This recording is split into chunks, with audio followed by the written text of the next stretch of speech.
Good morning. Great. Good morning. Well, my name is Sang-Won Soo. I'm a professor at the Bren School of Environmental Science and Management, and it's my great pleasure and honor to introduce our Zurich Distinguished Professor and today's seminar speaker, Mr. Mark Radka. Mr. Radka is heading the Energy and Climate Branch at the UN Environment in Paris, and he will share his insights on intergovernmental climate negotiations. Personally, I had a pleasure working with him under the UN Sustainable Development Goal process, and it was fun, and it's a great honor to see you on campus. How many of you in this room think that you have been wandering around a few different disciplines or professions before arriving at Bren? Okay, Mr. Radka is your friend. So Mr. Radka did his undergrad at MIT and master's at UC Berkeley in civil engineering. And then Reagan's recession kicked in, and he decided to flew to Thailand. And he worked as a Peace Corps volunteer for 3.5 years, and it turned out to be a great move in retrospect. There he helped the country establish what later became the Ministry of the Environment and had the opportunity to work with the UN Environment. And UN Environment has a Bangkok regional office, and it still has. And later, that relationship, reconnected him to the UN later. There, he developed interest in international environmental policy, and he decided to come back to school, and he did another master's degree in environmental policy at Harvard School of Kennedy School of Government at Harvard. Since then, he worked for the US EPA, World Bank, and went back to Bangkok again, and finally settled in the UN Environment in Paris. Thank you. All right. It's an electrical part, hopefully. All right. In his capacity as the head of the Energy and Climate Branch of the UN Environment, he focuses on the energy technologies and their applications, especially in developing countries, which is very important if we are really serious about addressing the climate challenge here. Finally, I would like to thank Zurich Foundation for their generous support that allows us to bring distinguished leaders in our field. Please give an applause to Zurich Foundation. So with that, please join me to welcome Mr. Radka. Thank you. Thank you very much. Is this turned on now? Yes. Good. Thank you. Well, Sang-Won, thank you very much. Thank you for the opportunity to be here with you today. I thought it would be, well, a good piece of advice is always talk about the things that you understand that you hope other people don't understand so that they can't catch you out in the question and answer or the discussion period. So I thought it might be interesting to share with you a kind of insider perspective on climate negotiations and focus quite a bit on the COP24, the 24th Conference of the Parties to the UN Framework Convention on Climate Change, which was held in KATOWICE, Poland in December. So what were the outcomes? What does that mean in terms of going forward? And then use that as a segue to what do we in UN Environment do to help prepare countries for those types of negotiations, and what do we do as a consequence of what's agreed by governments? So in other words, we're partly responsible for what goes in, and we bear some responsibility for what comes out. But a little bit about UN Environment. I'm not sure how many people know what UN Environment or the UN Environment Program is, but if you think of it as the Ministry of Environment or the equivalent of the EPA at the intergovernmental level, it is part of the UN Secretariat formally. My boss's boss, in a sense, is the Secretary General of the UN. And it functions in a number of different ways. Maybe the most notable is to help intergovernmental negotiations on transboundary environmental issues. So things like the Montreal Protocol were negotiated under UNEP. We have custody of quite a few of the secretariats that maintain those processes after there's an agreement, so various amendments to international treaties and such. But the area in which I work is primarily related to the consequence. How do we help primarily developing countries, deal with what is agreed at the international level. So a bit about climate change conferences. I liken them to a combination of intergovernmental negotiations, trade fairs, educational symposia, media events, an opportunity for special interest groups to protest.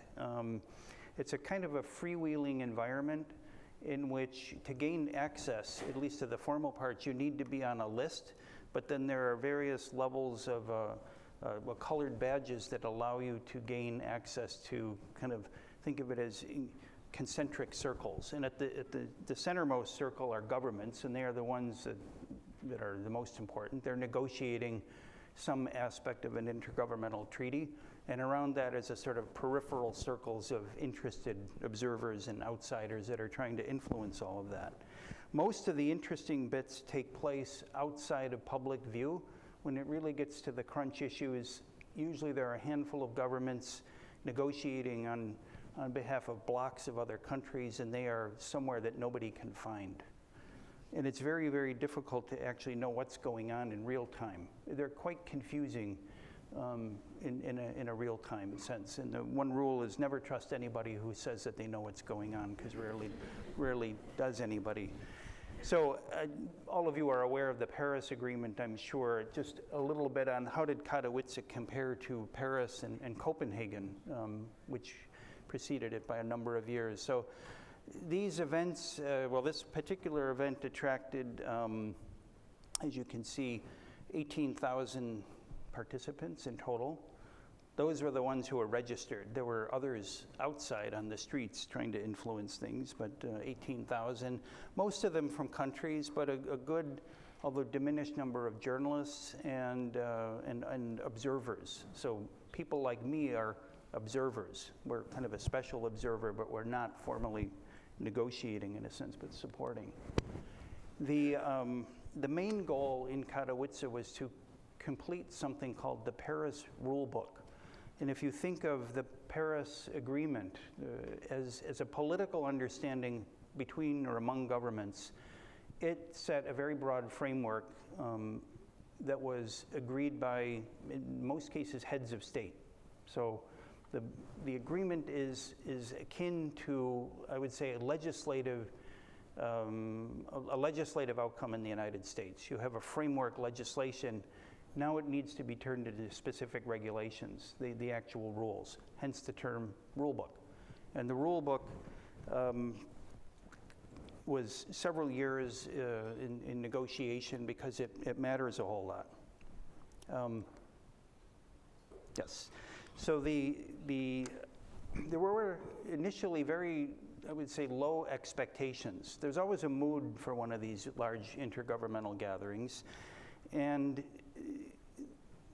so little progress had been made that actually governments agreed to insert an entire additional negotiating session before the main meeting. This is a more technical level. There are experts who gather and try to work out things so that the political agreement can be reached during the second week of the formal COP, the Conference of the Parties. And they had made so little progress during the preceding 3 years, 2.5 years, that an additional session that did not make much headway. And going into the KATOWICE COP, they had a 307-page negotiating text. So 307 pages is a lot for governments to agree in 2 weeks. I mean, it's an indication that things are not going very well. And the facilitators, the co-negotiator facilitators, were warned going in that time was not on our side. There's still far too many options on the table. Now, what this means in practice is you have, well, let me a little bit more on. Poland was not the obvious choice for one of these meetings. In fact, it was the third time that Poland has hosted one of the COPs in the last 10 years. And I'm sure you're all well aware of Poland's heavy dependence on coal. It's not a country that's rich in renewable energy resources. The government is somewhat similar to the government in Washington in terms of being skeptical about climate change. And it's an outlier in the negotiating bloc of the European Union. So it was not always auguring well for Poland as the host. That's important because the president of the country, or the president of the COP in a sense, is the host country. So they set the style and the tone of the negotiations. So we had as well external environments that kind of cast a cloud over the direction of the negotiations.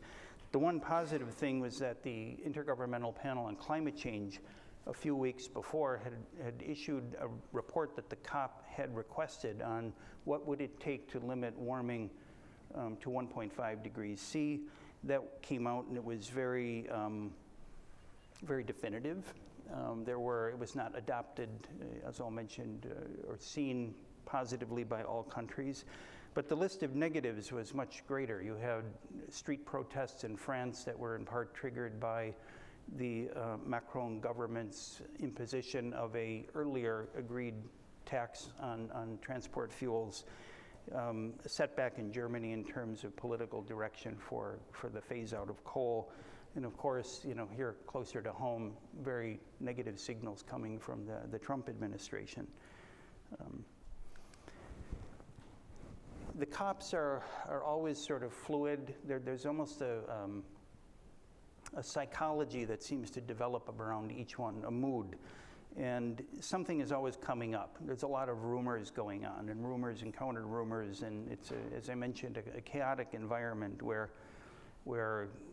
what is on the surface is somehow not always what's occurring beneath the surface, and that leads to a lot of speculation on what's really happening. What have you heard? No, I heard that. That's counter.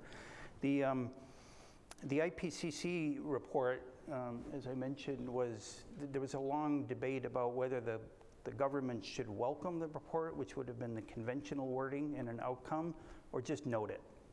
Now that sounds like a minor thing, but in diplomatic speak, welcoming something that you've asked for is tantamount to saying, good, you did what we asked. Noting it is a little bit like a D grade, I think. It wasn't, we note it. And there was a lot of back and forth between governments that really didn't want to pretend, wanted to pretend that report had never been requested and certainly didn't agree with the outcomes in it. The Secretary General of the UN intervened 3 times. That was unprecedented. He went back and forth from New York. He hadn't planned to be there. It's not that he was trying to fly across the Atlantic Ocean unnecessarily, but he personally intervened to kind of bang heads a little bit and ensure an outcome. There were a number of other, if you're a student of these things, you saw the reformulation of certain negotiating blocks that had become a little bit frayed at the edges. So one of them bans the major developing economies. It's called the BASIC group. So Brazil, South Africa, China, and India started to, I would say, row in unison in a sense. And what is called the high ambition group. So the European Commission, Norway, a lot of the small island developing states often adopt a common forward-looking sort of negotiating stance, and they came together. Interesting to note was that China in a sense stepped into, this is a personal opinion, and I think I was required and should have started by saying, everything I tell you here is my personal opinion. It's not that of the United Nations, but of course it's very much informed by what I do on my day-to-day job. But you can't quote me and say that the Secretary General said so-and-so through Mark. That would not work. So just as an indication of how these things unfold, that is undoubtedly difficult in the back, but the bars and the colors show the number of brackets in text. So that lengthy negotiating document will, if you examined it as it evolved, there are brackets around certain phrases and sentences and entire paragraphs where there's no agreement. And the goal is by the end to have no bracketed text. That means it's agreed by all countries. The Climate Change Convention is based on consensus. So it's important that everybody agree on everything. Otherwise, it's no deal. So there's a lot of back and forth about removing what is called bracketed text. So if you looked at, for example, the reddish-orange bar, the reddish bar toward the top on the left, you see quite a large chunk And that had to do with the text related to transparency, the reporting of what countries are actually doing. And so there's a lot of trading. We will strike this text, or we'll remove this bracket if you remove that bracket. One country might, and it's all a search for, in both a strategic and a tactical sense, moving towards some sort of an agreement. And you see that there, in most cases, the number of brackets go down, but sometimes a country or a bloc will say, well, if you're going to say that, we're going to go back in a sense and add some more brackets on text. And by the end, you know, it's dwindled down to here, and then finally agreement. The question is, how much do you have to throw away that you care about to get agreement? Politically disastrous is to leave without an agreement. You can have an agreement that's very, very weak, but as long as it's an agreement, that's better than no agreement in a sense. So you'll recall that a bit on the outcomes, the heart of the Paris Agreement was a restructuring of the architecture of intergovernmental approach to climate change. Copenhagen had failed because in a sense, the Kyoto Protocol was in many ways flawed from the beginning because it attempted to say, this is how much emissions need to be reduced, and we will apportion that responsibility to different countries based on their economic status and the development state and so on. And in retrospect, I think it was sort of doomed to failure because it's very difficult once you've defined an amount to portion it up given so many variables and so many differences of opinion.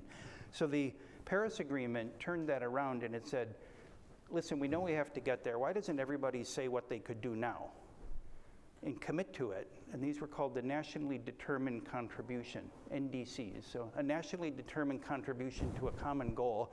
And then we will do the math, see where that takes us, and then periodically review. Now, the idea that technologies would improve, costs would drop, countries would gain experience, it would learn from one another, and so the mantra becomes raising ambition over time.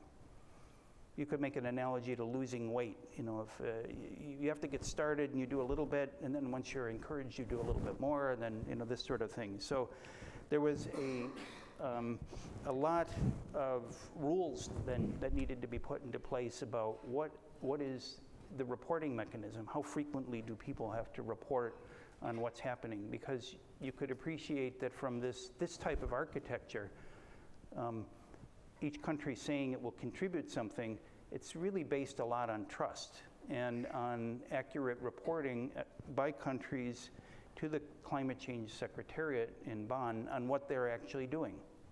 How much have they achieved in terms of their pledge? Again, the analogy, if you said you were collectively a weight loss group where you're trying to mutually support each other's ambitions, and if nobody ever gets on the scale and just says they're doing better, you know, maybe the ethos is not what you'd like it to be, and you're not making as much progress as you'd like. So a technical detail about, you know, what's to be reported by whom and this sort of thing. It gives a lot of flexibility to countries, but they have to explain how they're using the flexibility. So it's prescriptive to a certain level. On mitigation, which is really the heart of bringing GHG emissions down, the key anchors were set, but a lot was kicked off into the future. We know there were some good attempts at accounting, what I would call accounting rules. It's important that everybody be measuring and reporting on the same basis. So it's somewhat akin to having accounting standards so that, you know, you can compare one company to another, in this case one country to another. But some items were deferred until the future. On technology, which is the area that I work, it's usually not a very contentious area because it doesn't attempt to do very much. Basically to agree on the importance of transferring broadly and rapidly technologies that would bring down greenhouse gas emissions, and some guidance to the system, the UN system, but also external about, you know, what are the areas that are priorities and so on. Finance is always important, but there was not very much that was new. It was not really on the agenda so much. Kind of reiterations of the importance that climate change mitigation and adaptation certainly do have costs. Often there are great benefits, but there's a disparity on who pays and when the benefits accrue and that sort of thing. So international financial transfers, the role of the private sector and so on. One disappointment to many in the private sector was that what are called the market-based mechanisms was deferred until next year. Brazil was a bit of a holdout on some of the features and they could not reach agreement. So an example where to reach agreement, something was just set aside until the future. I think in the interests of time, I had maybe a little bit too much. So the Fijian presidency of the COP had adopted approach of dialogue and discussion that was meant to help foster agreement. It's called the Talanoa Dialogue, and I think it went a good way in making countries understand each other's positions and perspectives a little bit better. It's interesting to see how when countries pledge, there are very different national approaches. In the United States, everything tends to have a very legalistic view. The US government is very careful about finding in agreed outcome text anything that might have legal ramifications. The Chinese government, in my way of looking at it, is very careful to make sure that it can deliver on what it's been agreed, not for legal purposes, but more for sort of reasons of national pride.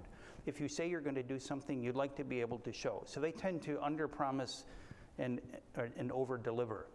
The European Union member states, however, they take a position of let's set a stretch goal and really try hard, but if we don't reach it, at least we've tried hard. So you see a lot of different kind of national dynamics, and when it comes to sort of what should we set as the level of ambition, it's quite a bit different depending on almost national, national mood or national way of framing issues, and how do you approach these things legally, morally, ethically in some sense. There are a lot of different drivers.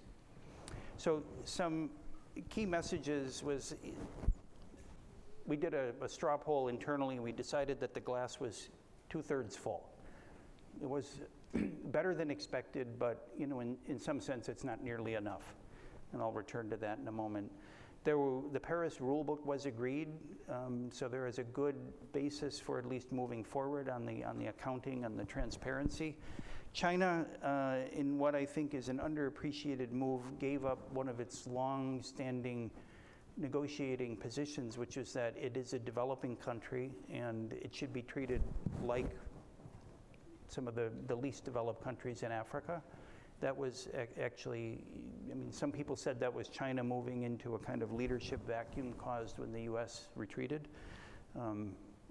That's a very political statement, so I won't venture to say whether I think that, the UN would never sort of say, yes, that's the cause, but that's what a lot of observers said. And there are the usual sort of, I would say, weaknesses in terms of enforcement. There are very little intergovernmental treaties, conventions like this that actually have stringent enforcement mechanisms. A lot depends on self-enforcement. So between the lines, there's a lot of, in the KATOWICE outcome document, a lot of use of the word relevant. Relevant. This is the kind of thing that the lawyers slip in, and then it's sort of left to everyone else to decide what exactly is relevant. And maybe another notable thing about the KATOWICE was that the non-governmental organizations were relatively less visible, in part because the Polish government made it difficult for them to be there and to do anything that was publicly visible. I think I'd put that on an earlier slide. They clamped down. They were afraid of protests and things that would disrupt the COP.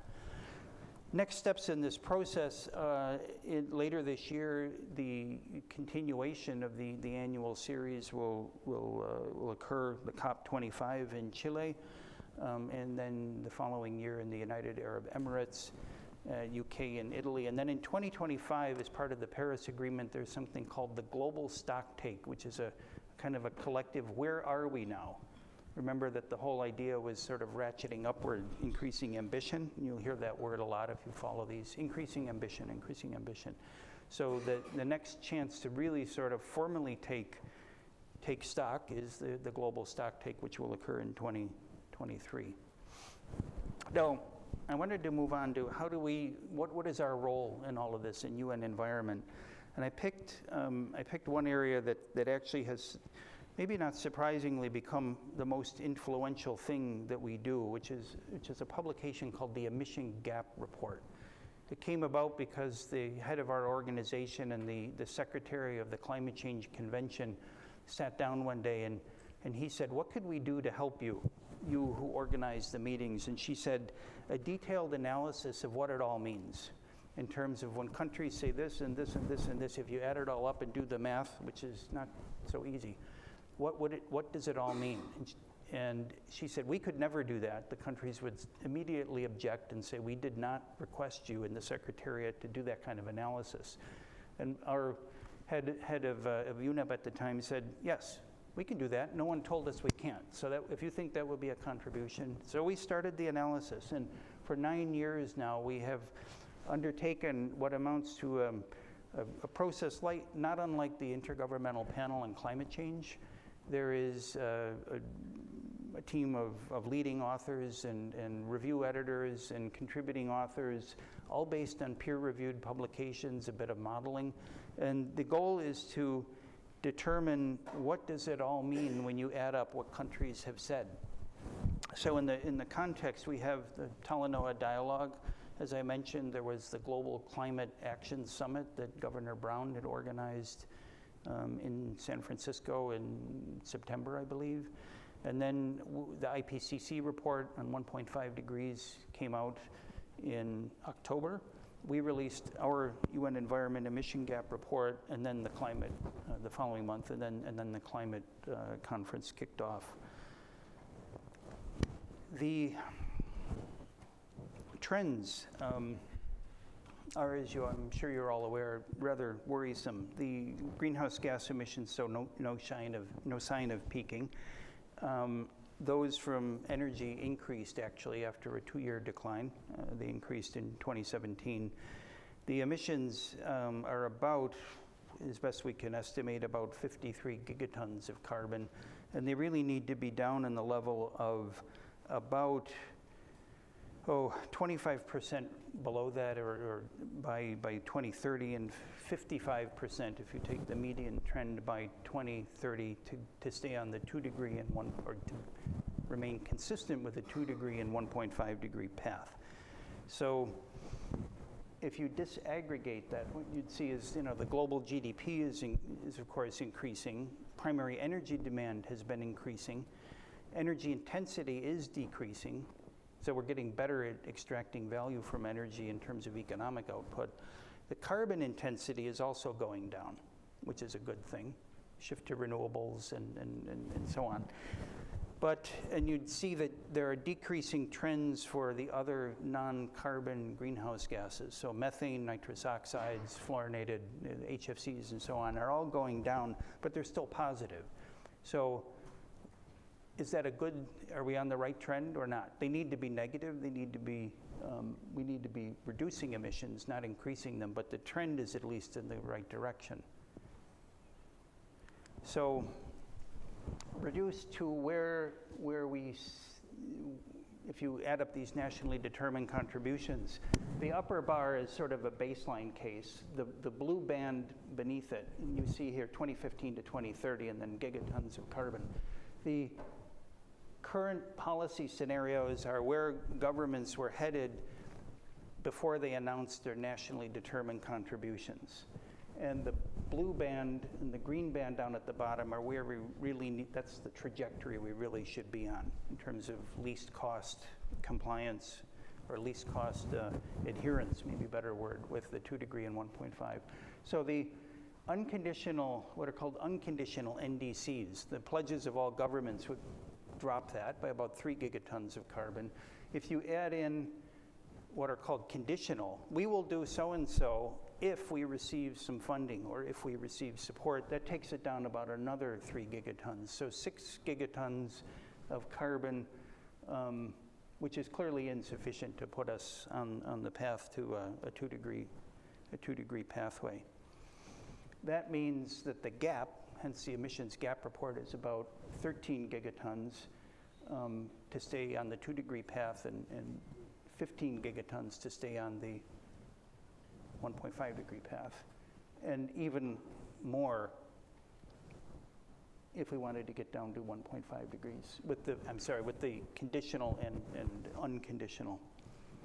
So this is the type of message that we in UN Environment bring to the COP. To arrive here requires sort of adding to, it's a exercise of taking all the national contributions, these nationally determined contributions, which might range from, we are going to institute a vehicle fuel efficiency standard in our country to limit the amount of gasoline that a car will need, somewhat equivalent to a CAFE standard, starting in 2025. Another country might have said we're going to improve electrical energy efficiency in home appliances starting in 2022. So it's an exercise in sort of trying to reduce these to a common metric and then adding them together. The headlines are that the NDCs are in a sense a first start, but they're nowhere near enough. Full implementation would require much more ambition. And we need actually to do this rather quickly, because the more that emissions continue to grow, the harder it is going to be to dig out. There are many different opportunities. They range from strengthening existing targets, adding new targets, accelerating timelines, additional policies and actions, and so on. And the report, in an attempt to go from what our executive director said, this is very gloomy. Can't we offer more advice to governments on how to move forward? What began with an original sort of stock taking of this is where we are is pretty gloomy. And he said, we have to offer hope. We have to offer advice or guidance, or at least the framing of it in something that could be influential in the realm of the COP. So the potentials are great. The potentials for emission reduction, they cover energy, industry, forestry, transport, buildings, and so on. Most of them would have other environmental, economic, and social benefits. So there's a compelling rationale for taking action. And the goal is how to get over the inertia. So let me tell you then what people like me spend my days on. And I'm going to use energy efficiency as an example. So we have had for a number of years a program called United for Efficiency. And it is an example of what I'd said earlier. After scaring people with the numbers, we try to offer advice and guidance and support for actually taking action. It's that equivalent of when one of my colleagues said, the first part is like going to the doctor and they tell you you're overweight, your diet is terrible, you're smoking, you drink too much, you're going to have a fatal heart attack within 5 years. And that you can leave the doctor's office and say, yeah, that was pretty sobering advice.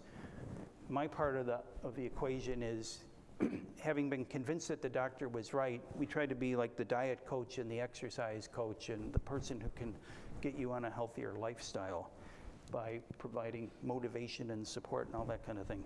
So first, to recognize we actually are getting a lot better in using energy more efficiently. The energy efficiency trends are encouraging.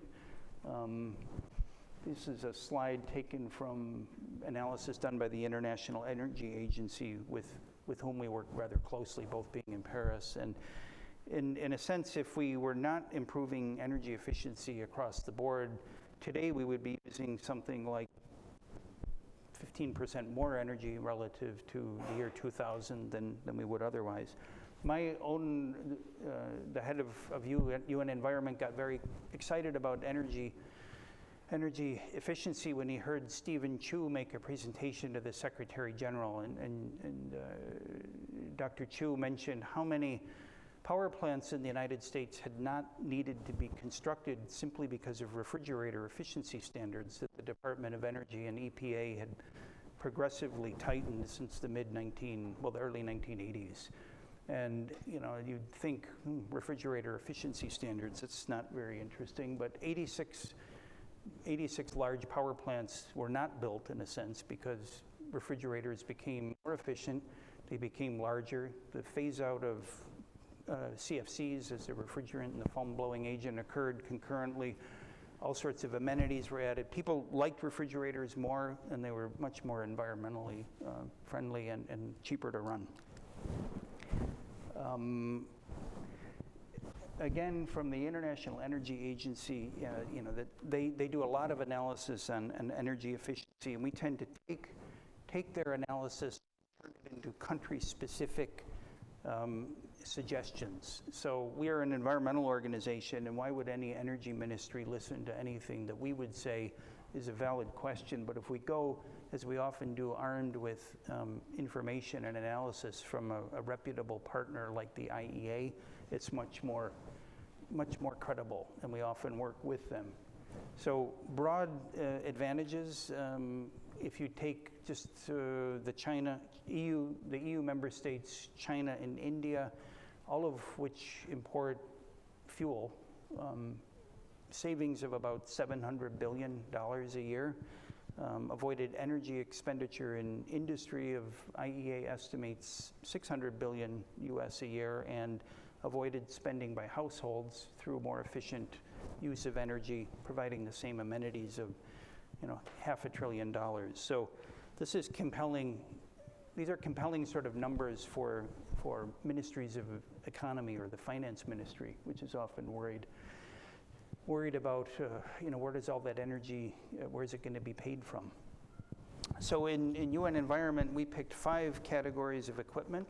So room air conditioners, indoor and outdoor lighting, electric motor systems, residential refrigerators and distribution transformers, and these account for over half of electricity consumption globally.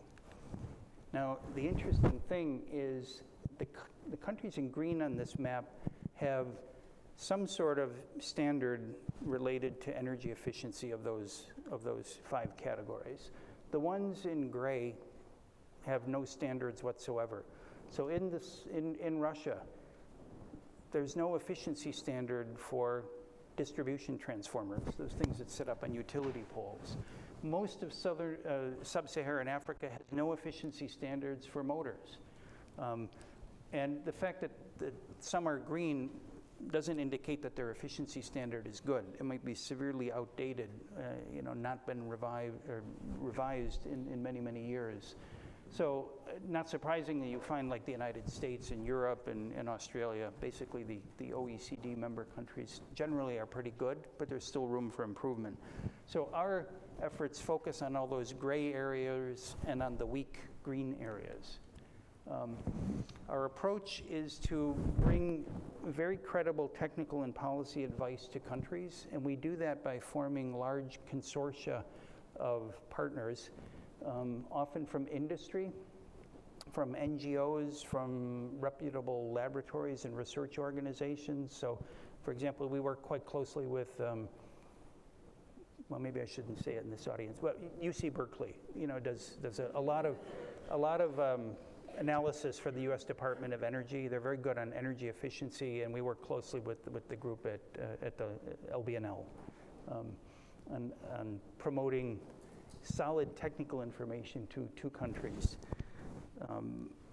We adopt an approach where the core is minimum energy performance standards, but around that is a bundle of policy advice that provides information to consumers so that the purchasing decisions are better informed. So these are things like labeling programs. We work with financial institutions to overcome the barriers that a higher initial purchase price might act in discouraging somebody from buying a more efficient appliance. And these can be things like utility on-bill financing. You know, your utility actually finances part of the purchase of the new piece of equipment, and you pay it back through in a sense, a surcharge on the electricity bill. But because the electricity demand has gone down, you might actually not even notice that you're paying anything additional for the equipment and so on. We put emphasis on end-of-life equipment policies in governments. There was concern, largely gone now, but concern, for example, that the move from incandescent light lamps to compact fluorescent lamps, which contain mercury, would be distributing a lot of mercury throughout the world. With the advent of light-emitting diodes, you know, LEDs, the mercury issue has become less important. But you know, anything that's new and improved generally is some sort of electronic waste at the end of its life, and so that's where people like Sangwan are important at looking at the life cycle analysis of all these changes in the energy system. So our approach: promote efficient products, offer incentives, ban inefficient products by setting a floor below which that product cannot be sold, and then things that help, or actions that, policies and such that help monitor market performance, make sure that only good products are available, bad products are pulled from the market. The numbers are compelling. We've prepared detailed fact sheets for 150 countries, basically every developing country, looking at what are the electricity savings by moving toward higher efficiency standards for those 5 products. What are the CO2 emissions avoided on a national level? How much money can be saved for businesses and consumers? And how much money does not need to be invested in new supply infrastructure? And this is, I think, an example of taking the global aggregate and reducing it to national level information that is much, much, much more persuasive to policymakers. So a final few words on air conditioning. This is an estimate from the Netherlands Environmental Assessment Agency, their equivalent of the U.S. Environmental Protection Agency, and a forecast of cooling demand, or energy for cooling demand versus heating demand.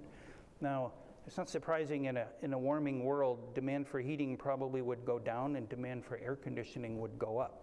And that's what you see in their forecast. Not only is it going up, it's going up alarmingly. Now, personally, I wouldn't put a lot of confidence on numbers, you know, in 2100 and so on, but too far out. But it is absolutely true that the amount of demand for cooling is going up. We see cooling is coming at the intersection of the 3 internationally agreed goals. You know, one is, of course, the Paris Climate Agreement. It's also central to the Sustainable Development Goals of the United Nations, and interestingly now, the Montreal Protocol Kigali Amendment. So the Kigali Amendment brought energy efficiency within the intergovernmental treaty that was prior to that dealing solely with the phase out of ozone depleting substances. HFCs, one of the replacement chemicals for ozone depleting refrigerants, is not in any way connected with ozone layer depletion, but it is a very powerful greenhouse gas. And therefore, the decision by governments, largely driven by active engagement, actually the champion was the US government under the Obama administration. They said, we have this whole regime of dealing with ozone layer protection, and they know the community that has developed, they know how to deal with engineering transitions of refrigerators and air conditioners. They know how to deal with customs compliance. Why don't we just take HFCs, this whole category of greenhouse gases, and move it over to a completely different regime? That took some, I think, 6 years of negotiation. And the interesting feature was that the final outcome of this Kigali Amendment was that it encouraged governments to say, look at energy efficiency opportunities while you make the phase down of these HFCs. And that is easier said than done, because the financing of something that actually gives you a return on the investment is not something that that community is very good at dealing with. The Kigali Amendment sort of takes countries into a realm where maybe money should be spent for something that has a positive return on investment, and they don't know how to deal with that. Everything before had been kind of, we will pay you, developing country, to take some action where there's a clear cost but a global benefit. So there is much, I would say, hope put on the fact that this particularly thorny issue of rapid demand and cooling, the fact that technologies exist and that the economics are favorable, but it really amounts to kind of a large global effort in getting better technologies adopted more rapidly, particularly in countries like India, where the demand is really skyrocketing as incomes increase and such. So I think in the interests of time, because I'm speaking too long, I had a few additional slides here on, where is the demand for cooling growing? You could see China and India, not surprisingly, hot countries, or at least southern China, rising incomes, acquisition of room air conditioners and so on. So great potential there, and a need to sort of move aggressively in this window of time. The final word would be on, again, on partnerships. And very interesting, the role that a number of foundations here in California, primarily, mostly in the Bay Area, but they have banded together 2 years ago to get a prompt start on the Kigali Amendment to the Montreal Protocol. These intergovernmental negotiations often result in, as I said, a consensus document, and one way to get consensus is to say we will agree to do things, but far enough off that it doesn't disturb this political cycle. It's for the next administration to deal with. So in 2016, 17 philanthropic foundations, so the Gates Foundation, Hewlett, the Packard Foundation, MacArthur Foundation, and so on, put up a lot of money to get a head start on what would be the intergovernmental process. They said we would test good examples, we would do a lot of communications and public awareness, we would get ahead of the way the governments usually act, which is slow, and see if we could kickstart this whole process. And the early indications are that it's this sort of philanthropic money which comes with fewer strings attached and maybe more flexibility is actually proving to be very, very useful. So I would watch that space if you're interested, because I think the fact that philanthropy was willing to come in and do something. But the overriding conclusion is that, as I started on that first slide, that unless we collectively increase ambitions, we are not headed in a very good path, and it is going to be very difficult to get out of the collective mess that we're currently sort of looking at. So thank you very much. I think I spoke a little bit longer than I was supposed to, but we should still have some time for questions if you have any. So thank you. Thank you very much.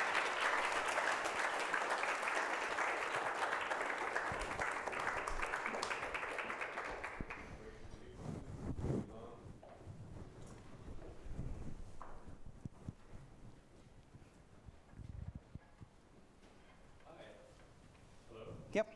Well, anyway, thank you so much for your talk. And while I totally agree that energy efficiency improvements are not something that should be abandoned, tons more work to be done, I also feel that they're treating the symptom of an underlying cause, which is overconsumption in developed countries and also unfettered population growth globally. And so I'm wondering if there's any dialogue at the COP24 or in your experience in general about these broader talks on how to shift our economy so it's maybe less consumption material driven. And I know that carbon taxes, things like this could address that. So I was disappointed to see that market mechanisms were kind of pushed to the next COP, but I'd love to hear your interest or. Yeah, you don't, certainly population, discussions about population growth rates and such don't really come into the COP discussions. The broader issue that you said of overconsumption, or maybe it's the emulation of Western lifestyles in rapidly growing developing countries, I think is an issue that a lot of my colleagues work on. We have a program called Sustainable Production and Consumption, which is sort of a catch-all phrase for a lot of different things. And we kind of joke like, okay, sustainable production and consumption, what's left? I mean, but it is meant in part to address those sorts of issues and really take a fundamental look at how it is that we as societies and countries, use energy or use materials to bring about human welfare. You can understand it's extremely sensitive politically, but it is something that needs to be discussed. Any other questions? Okay, go ahead. I wonder about the development or level development of. You hear this microphone? I thought he had one. That was good projection. Basically, the development or lack of development of carbon capture technologies. Is that happening? Is the UN encouraging that? What's your vision of that? I think the IPCC is pretty clear that we most assuredly will need it if we don't, when I say we, you know what I mean, but if we don't bend the trajectory quickly, it's going to almost absolutely be required. And taking carbon out of the atmosphere as well. I mean, we don't have any active programs on it, but I think the science says yes, and we tell countries that that's the reality. I think much more controversial is, you didn't ask, but geoengineering. Particularly putting sulfate aerosols into the atmosphere to reduce the Earth's albedo. That's something that's maybe more worrisome. But geoengineering, my personal view is that I think it will be needed. The problem is that governments are not supporting it, and the private sector is not willing to invest until there's clear policy, more policy. So it's proceeding, but at too slow a pace. Yes. Last question. Oh, there was one down here too. Yeah. Are there any other technological solutions that you see as being promising that are in good work in this time frame that you're talking about? Well, we put our emphasis on energy efficiency because the technologies are, for the most part, known, and you can deploy them quickly, and they have an immediate effect on the trajectory. I think carbon capture and storage would fit into that, and that's a whole category. Direct air capture. There's a lot of research underway. I would be guessing as to which one might yield might be cost effective and such. I think we just need to try many different things at this point. It's the search for the holy grail that will solve all the problems. I don't think it exists. Great. Maybe last question here. I wish it was. So to address your, one of the last points you made about, a lot of the local governments trying to just push off any of the changes they want to make until the next administration, how can you imbue this sense of urgency for these, negotiators to recognize that, they need to set aside their local politics in favor of, what is essentially the greater good to achieve the long-term change necessary for this kind of problem?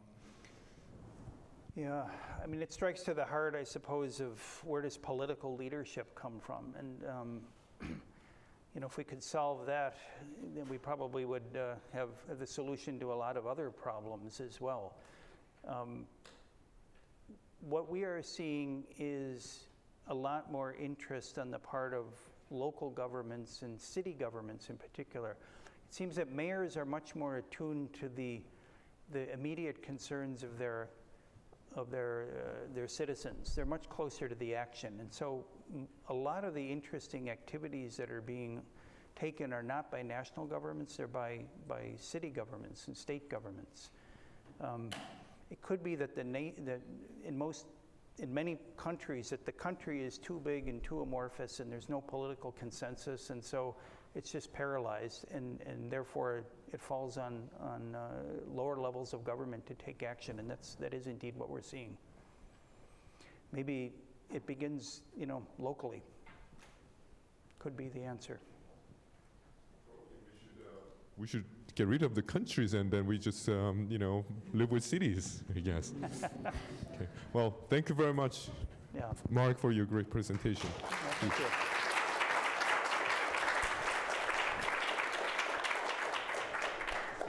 For those who are interested in interacting with Mark will be available throughout this week, and Yes. his office is next to Sycamore on the 3rd floor of Bren Hall. Thank you. Thank you all.